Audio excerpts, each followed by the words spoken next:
केरळच्या वायनाड इथल्या मेप्पाडीच्या डोंगराळ भागात भूस्खलनाची घटना घडलेली आहे। पाहुयात आता त्या संदर्भातल्या काही बातम्या।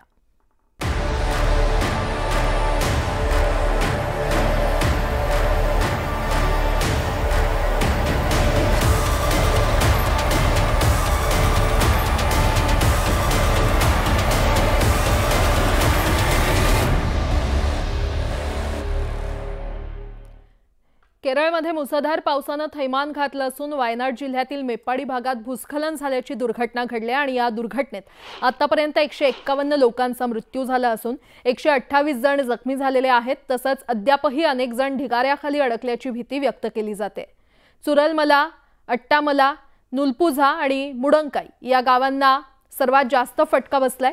लष्कराने रात्री उशिरापर्यंत 1000हून जास्त लोकांना ढिगाऱ्याखालून बाहेर काढलं, तर चारुलमाला गावात अनेक जण झोपेत असतानाच डोंगरातून आलेल्या ढिगाऱ्याखाली गाडले गेले। पहाटेच्या वेळी घटना घडल्यामुळे गावकऱ्यांना पळण्याची संधी न मिळाल्यामुळे मोठ्या प्रमाणात जीवितहानी झाल्याचं अधिकाऱ्यांनी सांगितलंय। भूस्खलनाच्या या घटनेत मृत्यू झालेल्यांच्या कुटुंबियांना प्रत्येकी 2 लाख आणि जखमींना 50,000ची मदत देण्यात येणार असल्याची घोषणा केंद्र सरकारकडून करण्यात आलेली आहे।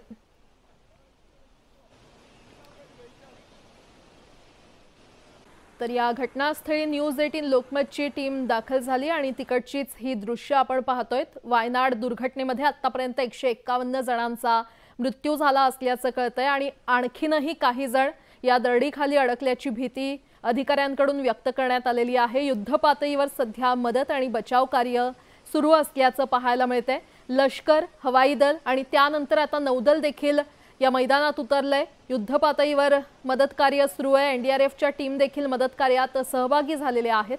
वायनाडमध्ये निसर्गाचा हा प्रकोप पाहायला मिळालाय। केरळच्या वायनाडमध्ये भूस्खलनामुळे अनेकांचे बळी गेलेले आहेत आणि या घटनेचे संसदेत देखील पडसाद उमटलेत। केंद्रीय गृहमंत्री अमित शहा यांनी या संदर्भात भाष्य केलं। वायनाडमधील घटनेत मृत्यू पावलेल्यांना त्यांनी श्रद्धांजली वाहिली। तसंच आम्ही केरळ सरकारला 23 जुलैला सावधानतेचा इशारा दिला होता। 26 जुलैला देखील 20 मिलीमीटरपेक्षा अधिक पाऊस होईल आणि भूस्खलनही होऊ शकतं असा इशारा देण्यात आला होता। मात्र केरळ सरकारने याकडे दुर्लक्ष केल्याचा आरोपही त्यांनी केलाय।